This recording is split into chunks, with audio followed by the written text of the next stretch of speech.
What's up everyone, it's Hitman89, hope you're having an awesome day. Dragon Age The Veilguard disappointed a lot of people back when it came out, but a few months later, and now that it's on sale, I thought I'd finally review it in order to answer the following question. Is Dragon Age The Veilguard worth it now? Let's find out. From a technical standpoint, Dragon Age The Veilguard is really solid. It's super well optimized on all platforms. I beat it on PC, but I've also tried it out on PS5. You have two graphics options, fidelity and performance. I obviously went with the 60 FPS mode and it runs well, looks more than decent too. As you can see, it's obviously not as crisp and as detailed as the PC version maxed out, but regardless of what platform you play this on, it's beautiful. I'm genuinely impressed by how polished the game is. I've only had these two bugs. I got stuck here for a couple of seconds, then the game automatically unstuck me, which is nice. And here's the second bug I had. This dude didn't feel like coming down. He just stood there in his bush as we blasted him. Not gonna lie, when I first saw the trailers, I thought I wouldn't like the character design. But when I actually played the game,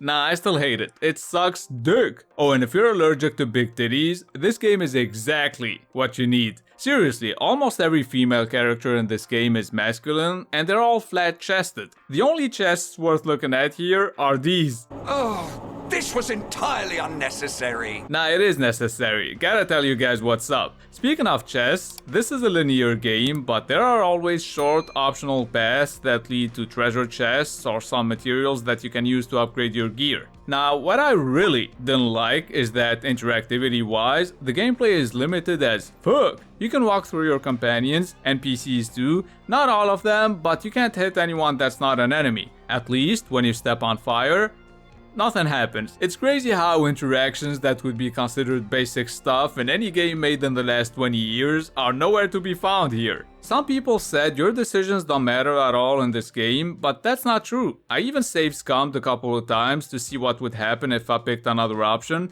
And it's not revolutionary, but you definitely get different outcomes. Keep in mind, side quests directly affect the story too. Your decisions will also impact the availability of certain NPCs and merchants. So these decisions, they do matter. Regular dialogue options, on the other hand, don't matter at all. You can basically only agree with everyone, just in different ways. But even when the game allows you to disagree with someone, it still leads to the same shit. And sadly, unlike the previous Dragon Age games, here you can't be evil. Can't say I didn't try.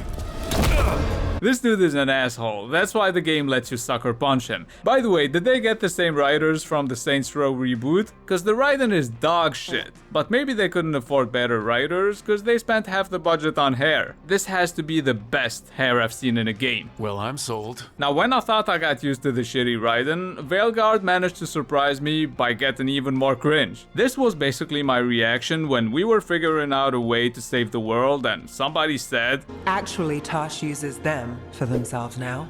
They asked us to let folks know, so now you do. Okay. I miss Baldur's Gate 3's writing and hot-ass companions. Everyone was attractive in some way. I even had sex with Lae'zel. You know, the fucking lizard-looking bitch. Here, none of the companions looked good enough to make me wanna romance them. You wouldn't look stupid in a dress if that's what you wanted to wear. I don't want to wear a fucking dress. Anyway, see this dude, Varric? He's way more likable than all your companions, but this motherfucker spends the whole game sleeping. All this talking wears me out.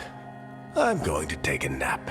I have a question. Why are there puzzles in this game? Picking up an item and taking it to the door, or just destroying these blight balls can be done by a 5-year-old and shouldn't be considered a puzzle. I mean, do the devs really think we're that dumb? Another thing I felt shouldn't be in this game is a skill tree for every companion. I don't need to manually pick those tiny ass boosts. Now, I don't know about you, but I hate spongy enemies, cause you might not feel this at first, but as you progress through the game, you'll realize that it's kinda easy and that the only challenge you'll face here is the elite enemies and bosses' long-ass health bars. This boss fight lasted 26 minutes. Seriously, 26 minutes of doing the same shit over and over again until these tentacles finally decided to fuck off. And that's not even the boss fight that will waste your time the most. Not gonna spoil anything, but this one lasted 30 minutes. And there are a couple more boss fights that last between 20 and 30 minutes, just so you know. There were some epic moments though, especially in the last 3 chapters, so it was worth it. Unlike the characters in this game, the environments look real good. The combat system is solid too, especially if you like action RPGs.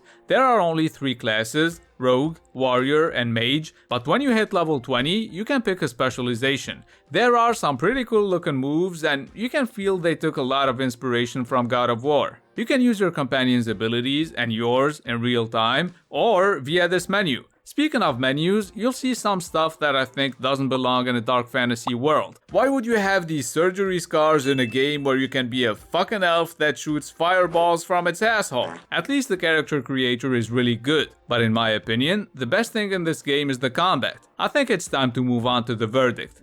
Dragon Age The Veilguard isn't a Dragon Age game, and if you're okay with that, then you'll be able to enjoy it like I did. The terrible dialogue and woke shit almost ruined the game for me, but I managed to beat it, uninstall it, and move on. The story is decent, there are multiple endings, the game is fun, and it's well polished, and that's why I'ma give it a 6 out of 10. As a Dragon Age game though, I wouldn't give this more than a 4. If you really want to play this and you can grab it for like $30 or less, then why not? But it's not worth much more than that. And that's gonna be it for this review. If you're new to this shitty channel and you like the content, please don't forget to subscribe and hit the thumbs up button. It's been Hitman89, have a good one. See, I ain't the one to